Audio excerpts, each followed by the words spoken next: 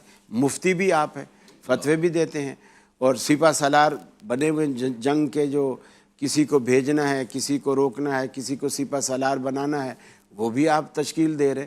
وہ سارے چیزیں جو ہے وہ ادا کر. اسی طرح سیدنا فاروق اعظم، اسی طرح سیدنا عثمان غنی، اسی طرح سیدنا علی المرتضیٰ، اسی طرح سیدنا معاویہ رضی اللہ تعالیٰ عنہ. یہ سارا امام حسن کا نام آپ نے مس کر جی بالکل دیا. جزاک کیوں آپ کر دیتے ہیں؟ مجھے دل پہ لگتی ہے جب آپ نہیں جزاک اللہ. اصل میں وہ پیریڈ تھوڑا ہے یہ مسلمان ہو کے جان بوجھ کے کر سکتے بعض دفعہ. نہیں، ہماری 2-3 دفعہ ایسے ہوئی وہ ہے. پیریڈ تھوڑا ہوتا ہے، پیریڈ تھوڑا ہے ہوتا تو نا، لیکن جی ہے بالکل 100% ہے جی. 100%. میں ایسے چپتی ہے اور مجھے وہ پتہ آپ کرتے نہیں، وہ میں فیل کرتا ہوں اس لیے. نہیں ہر اچھی بات مسلمان ہی کرے گا جی. نہیں اچھی بات ہے. اور اگر ایسا ہوتا ہے تو آپ بتا دیں، اس میں کوئی حرج والی بات نہیں ہے. تو آپ کا احسان ہے کہ آپ نے ہمیں یاد دہانی کرا دی اچھی بات یاد میں کب دہانی تک کرواؤں گا؟ اسی طرح حضرت حسن رضی اللہ تعالیٰ عنہ کا دور آیا تو ان کے اندر بھی وہ ساری خوبیاں اسی طرح موجود ہیں. تو یہ تو ایک یعنی آج کے معاشرے کی کم ظرفی ہے کہ انہوں نے علماء کو ایک ایسے ہلکے اور چھوٹے کام کے لیے سمجھ رکھا ہے، ورنہ علماء کا تو کام اور ذمہ داری بہت بڑی ہے. حتیٰ کہ اللہ کے رسول صلی اللہ علیہ وسلم نے یہ تک فرمایا کہ عالم کی مثال ایسی ہے اگر تم اس کی صحبت میں رہو گے تو فرمایا ایک عطار کی سی مثال ہے. سبحان جو عطر والا ہوتا ہے نا، تم فرمایا اس کے پاس جاؤ، اس کی دکان پہ عطر نہ خریدو، لیکن عطر نہیں بھی خریدو گے نا، اس کی دکان پہ بیٹھے رہو گے، کوئی دوسرا آئے گا خریدے گا، کوئی اس سے چمیلی مانگے گا، اس کی بوتل کا ڈھکنا کھولے گا، آپ کو چمیلی کی خوشبو آئے گی. کوئی گلاب مانگے گا، اس کا ڈھکنا کھولے گا، آپ کو اس کی خوشبو آئے گی. جتنی بھی خوشبوئیں اس کی دکان پہ رکھی ہیں وہ دیتا لیتا رہے گا، آپ کو خوشبوئیں مفت میں آتی رہیں گی. صحیح. آپ کی پوری زندگی، پورا وجود سمجھو ایک معطر ہو جائے گا وہاں بیٹھے بیٹھے. تو آپ نے بری صحبت کو آپ نے لوہار کی دھونکنی سے تشبیہ دی ہے کہ جو لوہار کوئلے میں اس کو دھونکنی دے کے مشق ہوتی ہے، اس زمانے میں تھی، اس کو ایسے ایسے کر کے ہوا بھر کے پھر پریشر دیتے تھے تو کوئلے جو ہے وہ آگے سرخ ہوتے تھے. تو فرمایا اس کے پاس اگر بیٹھو گے دھواں بھی تنگ کرے گا، گرمی بھی تنگ کرے گی، کوئلے کی چنگاریاں بھی آ کر تمہارے جسم کو بھی تکلیف دیں گی اور کپڑے بھی جلائیں گی. تو اس طرح علماء کی جو مثال ہے ٹھیک ہے، وہ ایک عطار کی سی ہے. اور اللہ کے رسول صلی اللہ علیہ وسلم نے جو صحابہ کرام کو بھی جو تربیت دی، آپ نے خود ایک صفحہ قائم کیا، اس علم کو بڑھانے کے لیے آپ نے ایک ادارہ قائم کیا، مدرسہ قائم کیا، اس میں باقاعدہ طالب علم اس میں داخل ہوئے اور ان کی روزی معاش سب سے ان کو بے نیاز کر کے اس طرح رکھا. آپ کی سبحان اللہ بتا رہی ہے کہ میرا ٹائم ایک وقفہ لوں گا، لوٹ کے آپ کی طرف ہی آؤں گا اور آپ خبر بھی سن لیں، پھر علم کی طرف آ جائیں. علم اور خبر میں ذرا سا فرق ہے، بلکہ ایک امتیاز حاصل ہے. آپ نے لوٹ کر آنا ہے الف لام میم کی جانب، جس میں علم کی گفتگو ہو رہی ہے. آئیے.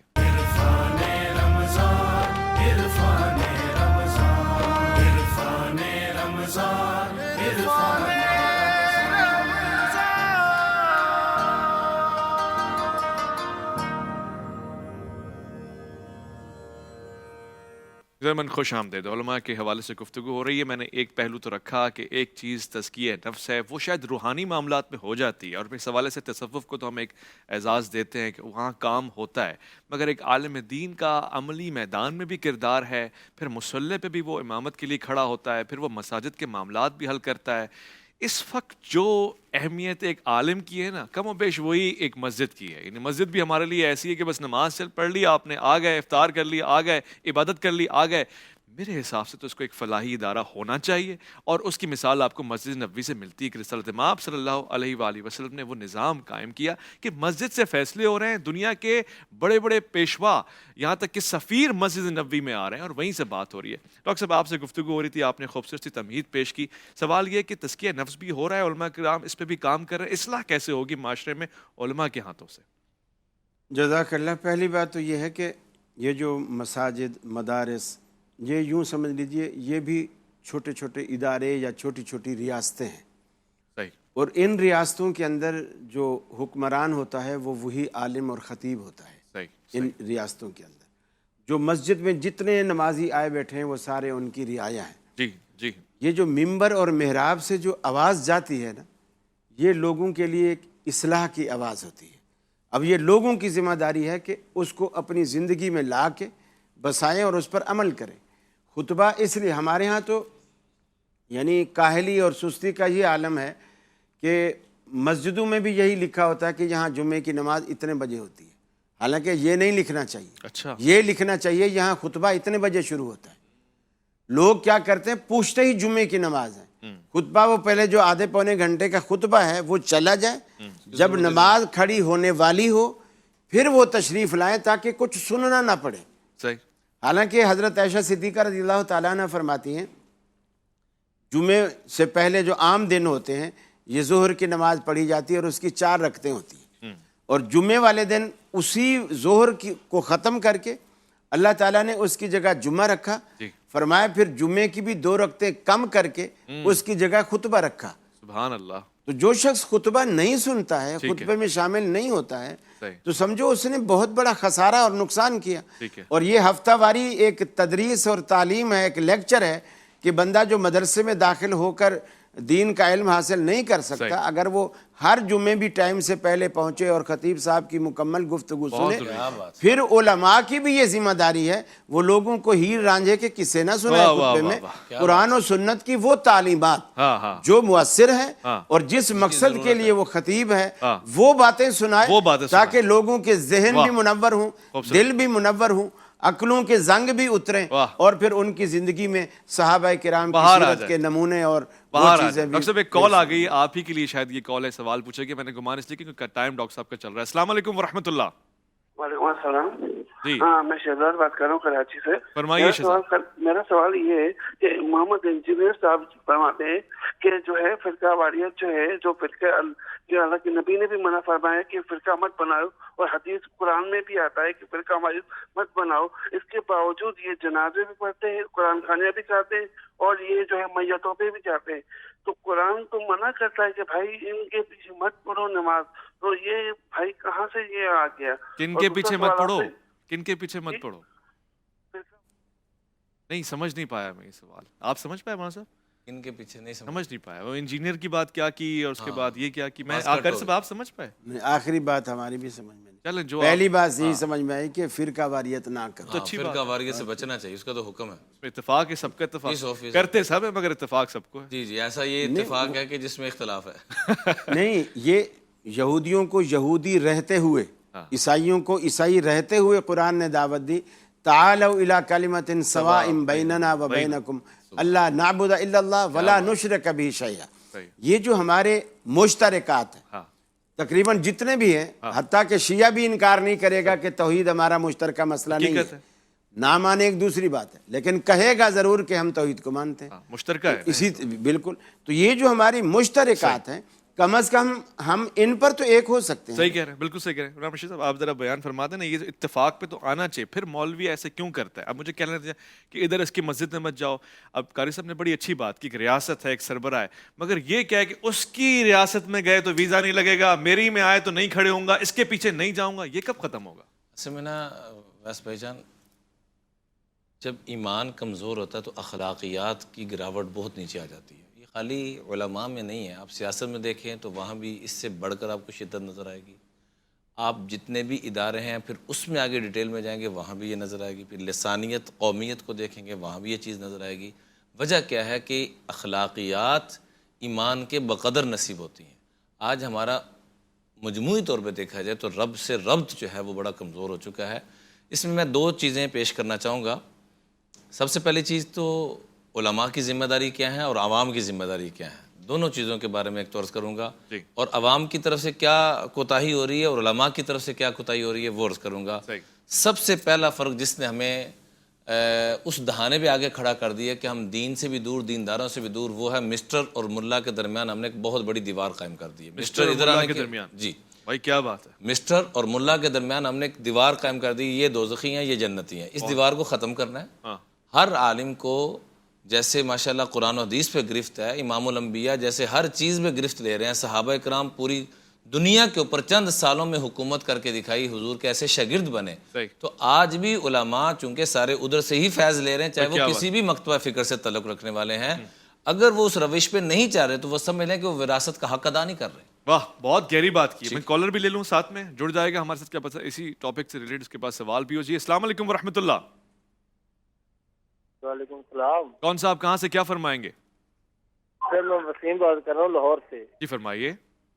جی میرا یہ سوال ہے کہ ایک بیٹی جو شادی شدہ ہے وہ اپنی ماں کو زکوٰۃ یا صدقہ وغیرہ دے سکتی ہے؟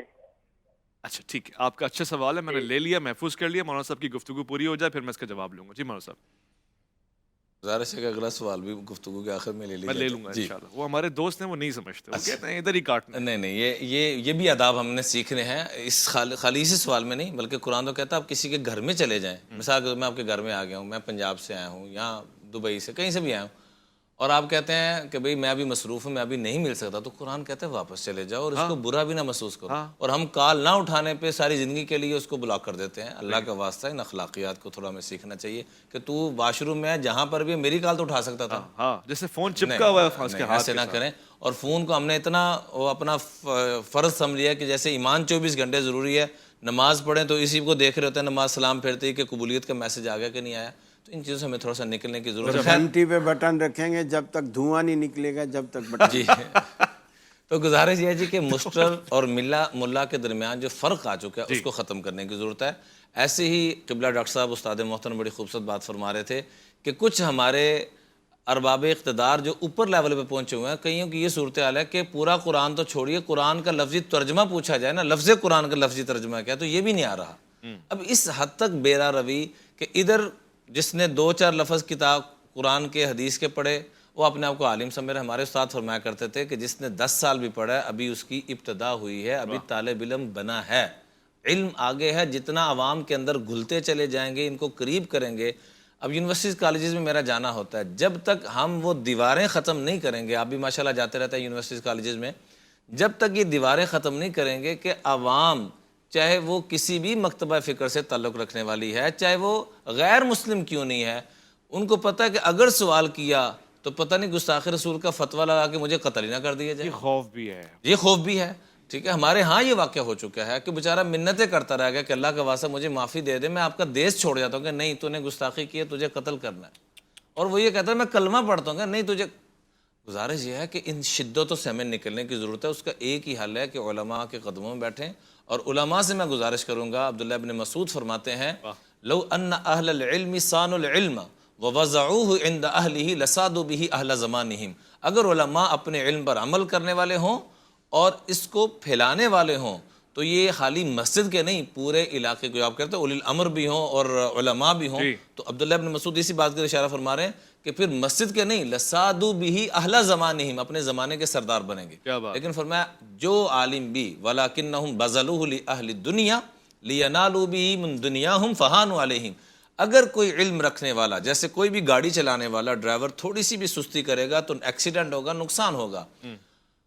جیسے کل آپ نے ذکر فرمایا مفتی عبدالشکور صاحب رحمۃ اللہ علیہ کہ اللہ پاک ان کے درجات بلند فرمائے. اب وہ جو بچے جو بھی گاڑی چلانے والے سے جو آئے ہیں پیچھے سے، ان کی تھوڑی سی مسٹیک نے زندگی کو اتنی بڑی شخصیت کو، روحانی شخصیت کو، بہت بڑی روحانی شخصیت جن کا گھر بھی کچا، اب بتائیں اتنی بڑی وزارت میں بیٹھے ہوئے ہیں.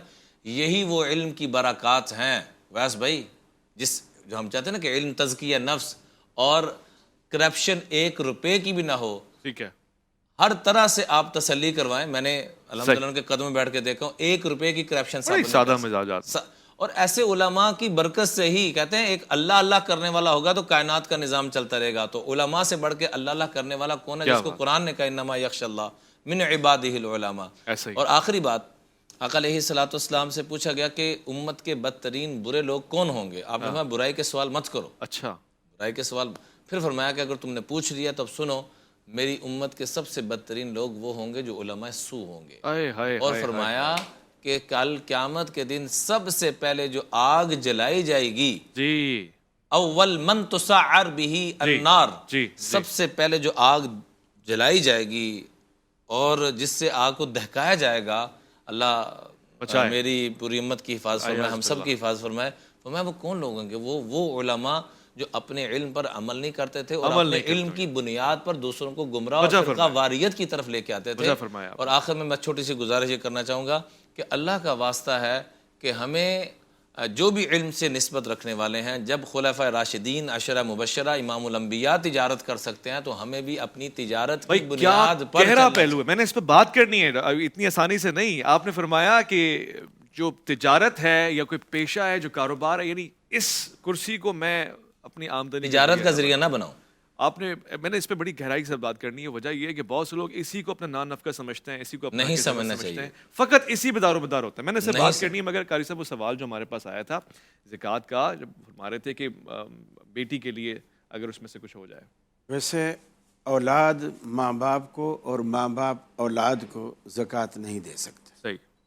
ہاں، البتہ جو کہہ رہے تھے وہ شادی شدہ ہے، اگر ان کا ہسبینڈ وہ مالدار ہے یعنی داماد، تو وہ اگر اپنی ساس کو کچھ اپنے اس میں سے دینا چاہتا ہے تو وہ دے سکتا ہے. اگر بیٹی کی اپنی ملکیت میں کوئی چیز ہے تو وہ ویسے گفٹ کر دے، وہ زکوٰۃ نہ دے. بہت خوبصورت، شکریہ جی. ہم لوٹ کر آئیں گے، وفے کے طرف جا رہے ہیں، اور جب آنا ہے تو یہ سوال میں نے پوچھنا ہے. ڈاکٹر قاسم محمود صاحب کی گفتگو ابھی نامکمل ہے. آپ آئیں، آپ کا شکریہ.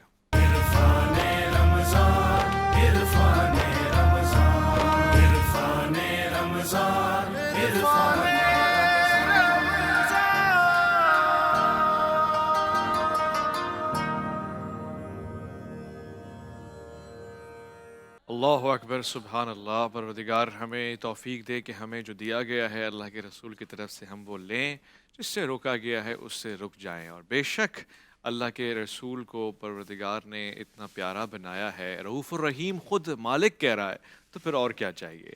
آپ کا مزاج، آپ کا اخلاق، آپ کا انداز، آپ کا معیار ہم سب کے لیے ایک روشن اسوہ حسنہ ہے. ڈاکٹر صاحب آپ گفتگو فرما رہے تھے اور وہاں پر ایک سوال بھی ساتھ شامل ہو گیا اور آپ کی گفتگو بھی کامل ہو جائے گی اس کے ساتھ ساتھ کہ قرآن تو کہہ رہا ہے لا تشتروا بآیاتی ثمنا قلیلا. تو ہم یہ جو کہتے ہیں کہ بہت سارے افراد، علماء، خطبہ پیسے لے لیتے ہیں اور بس بات ختم ہو جاتی ہے، اپنے ذمہ داری سے غافل ہیں، اس میں ذرا روشنی ڈال دیں. بسم اللہ الرحمن الرحیم. دراصل جی اس وقت ہم جس دور سے گزر رہے ہیں یہ انحطاط کا دور ہے، اور ہر ایک اپنے اقدار سے نیچے اتر کر کے آئے ہیں. اصلاح معاشرہ یہ وجود ہے ٹرائکا 3 سے، عوام اور اس کے ساتھ علماء اور اس کے ساتھ حکمران. ہم تینوں نے اسوہ حسنہ سے ہٹ کر کے اپنی زندگی گزارنی شروع کی ہے، جس کی وجہ سے آئے دن ہم مسائل کے شکار ہو رہے ہیں. علماء وہ ذہن میں یہی سمجھتے ہیں کہ میں صرف مسجد کی امامتی کروں گا اور اس کی تنخواہ مجھے ملے گی، میں زندگی گزاروں گا. کوئی اس میں دو رائے نہیں ہے، تنخواہ وہ لے. اچھا. لیکن ان کے فرض منصبی اگر وہ وارث نبی ہونے کی حیثیت سے ہے تو پھر آپ بتائیے کہ رسول کا معنی کیا ہے؟ رسول کا معنی پیغام پہنچانے والا. تو فرق ہے، انسان کو پیغام پہنچاتا ہے اور ایک اللہ کے پیغام لے کر کے مخلوق کو پہنچانا ہے. پیغام والے دونوں ہیں، دونوں کو آپ رسول کہتے ہیں. لیکن چونکہ وقت کم ہے تو میں مختصر سے عرض یہ کروں گا کہ انسان کے پیغام انسان کے پاس پہنچانے والا کے ذمہ یہ نہیں ہے کہ وہ جا کے ان کو خط کھول کر کے پڑھوائے اور اس کو سمجھائے. جیسے کہ ڈاکیہ کوئی خط لے کے آتا ہے تو میں ان سے کہتا ہوں جی میں پڑھا ہوا نہیں ہوں، آپ پڑھا لے. تو کہے گا یہ آپ اپنا انتظام کریں، یہ میری ذمہ داری نہیں ہے. لیکن جہاں تک اللہ کے رسول کا کام ہے تو بلغ ما انزل الیک، اور رسول کا معنی یہ ہے کہ چل کے ان کے پاس جانا. آج علماء کے تھوڑا سا اس میں کمزوری ہے کہ وہ کہتے ہیں کہ کنویں کے پاس پیاسا آئے. ہم کہتے ہیں آپ کنواں نہ بنو، آپ بارش بنو. آپ بنجر زمین پہ بھی برسو، آپ باغات پہ بھی برسو، آپ پیاسے پہ بھی برسو، آپ پانی جو مانگتے اس کو بھی برسو. اور اس کے لیے اسوہ حسنہ ہے. آپ بتائیں کہ اللہ کے نبی نے بت شکنی کا حکم کب دیا؟ فتح مکہ کے موقع پر بھی آپ آخری حد کو جب جا رہے ہیں کہ جب آپ نے ان کے دلوں میں بتوں کی برائی بیٹھا دی کہ یہ بالکل نامناسب عمل ہے، خدا کے ساتھ یہ تم کیا کر رہے ہو. پہلے ان کو بنایا، زمین کو ٹھیک کرایا، پھر اس کے بعد اس میں بیج ڈال کر کے فرمایا اب توڑو. اٹھ کر کے سب کو توڑا. شراب کی حرمت آئی، پہلے زمین بنائی، پھر آہستہ آہستہ چلتے چلتے آخر میں فرمایا اب یہ حرام ہے. ہم یہ کہتے ہیں علماء سے کہ خدا کے لیے